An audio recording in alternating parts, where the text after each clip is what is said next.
Alright, so continuing on, this will help us figure out how to multiply and divide numbers expressed in scientific notation, and in fact should make it easier to multiply and divide because they're in scientific notation.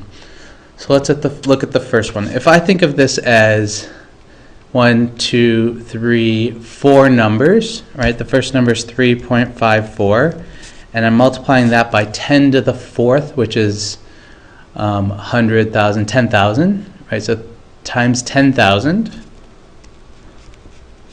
times 1.29 times 10 squared is 100.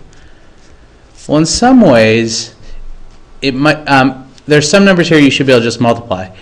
10,000 times 100 is 1,000,000, right? Because I just add the 2 zeros to the end here. I have 3 6 zeros, which is 1,000,000. And then I can multiply these two numbers in a calculator, and it's just these two times 1,000,000, which would be whatever that is, million. So scientific notation works the same way. You can just multiply the bases and multiply the numbers, and it's just the product of all those. So I could rewrite this as 3.54 times 1.29 times 10 squared times 10 to the 4th. And 10 squared times 10 to the 4th is 1,000,000, otherwise known as 10 to the 6th. And then you multiply. Bring our calculator over here. You can see it. We're multiplying 3.54 times 1.29. 3.54 times 1.29. You get 4.5666. So I'll write that down here, 4.5666. Now our book claims that scientific notation must be only 3 digits, with the total number being between 1 and 10. So in which case I would round at the 3rd digit here. The 6 would tell me to round this next number up to 7, so I get 4.57 times 10 to the 6th, and that's my answer there. Continuing on, these problems are very similar, but again, getting it into the format of scientific notation, which is my numbers between 1 and 10, and I keep 3 digits. That's probably the tricky part on these problems. So multiplying 10 to the 40th and 10 to the 120th, I would find that I got 10 to the 160th, and you'll learn about a bunch of rules later, but if you just do that in a calculator, you should get 10 to the 160th.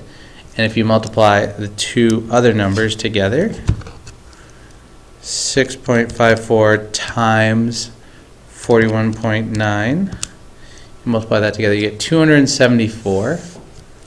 So 274, and I know I only need to keep 3 digits. But that number's not between, this number right here is not between 1 and 10. So I need to divide it by 100, which is the same as moving the two decimal places to the left, which means I need to multiply this by 100, which just gives me 2 more on the exponent.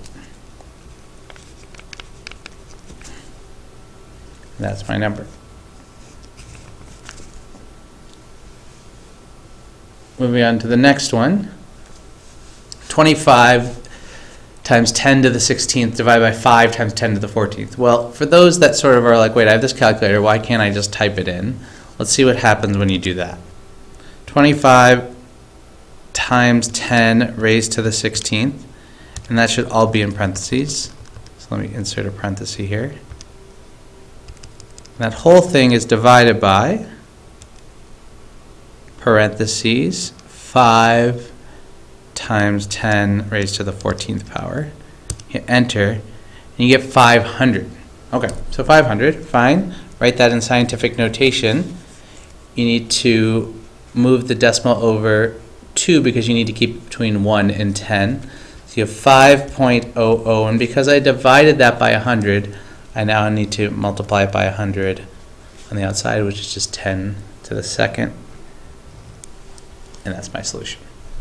So in scientific notation, the key is between 1 and 10. and you use this decimal point. If you're making the number smaller, you then need to increase the exponent. And if you're making the number bigger, then you need to decrease the exponent by the same number of decimal places you're moving. All right, so these next one I'm going to go quickly, typing this into a calculator. 53.342 times 10 to the 10th. Take that number and divide it by 0.0035 times 10 to the 4th. And I get, here's what my calculator tells me, 1.524057143 E10. Now, Mr. Herman pointed out this E10 means times 10 to the 10th. It's saying you have times 10 to the, raised to the exponent 10. So let me write that out. And rounding to 3 digits, it's 1.52 times 10 to the 10th.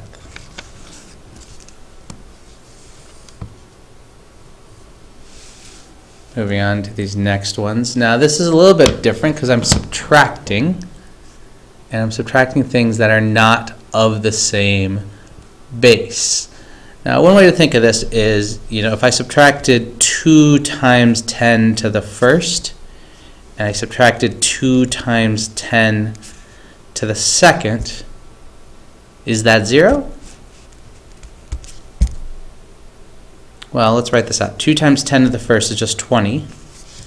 2 times 10 squared is 200. When I subtract those, I get negative 180, not 0.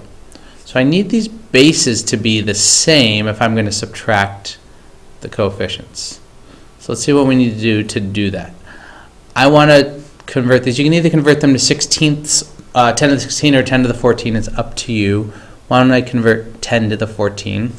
So because I need to make this number smaller by 2 to make it 10 to the 14, I need to make my number bigger by 2 decimal places. So this becomes 2,500 times 10 to the 14th minus 5 times 10 to the 14th. And that I can solve. Same base. So now I'm subtracting 5 away, so I get 2495 times 10 to the 14th. And now to convert that to scientific notation, move the decimal point 1, 2, 3 to the left, so rounding that up, 2.50. Because I moved it 3 to the left, I need to, making the number smaller, I need to make this number bigger by, the exponent bigger by 3, so to the 17th. All right, so when you're subtracting or adding, you need to get to the same base before you can subtract items. Here, similar problem, except this is now decimal form. So let me convert these to 10 to the 14ths again. So I'm going to make this bigger by 2 decimal places. So this becomes 250. And actually, I think I made a mistake over here. Now that I'm looking at this, moving it 2 decimal places. Oh no, that's right, because these are different numbers.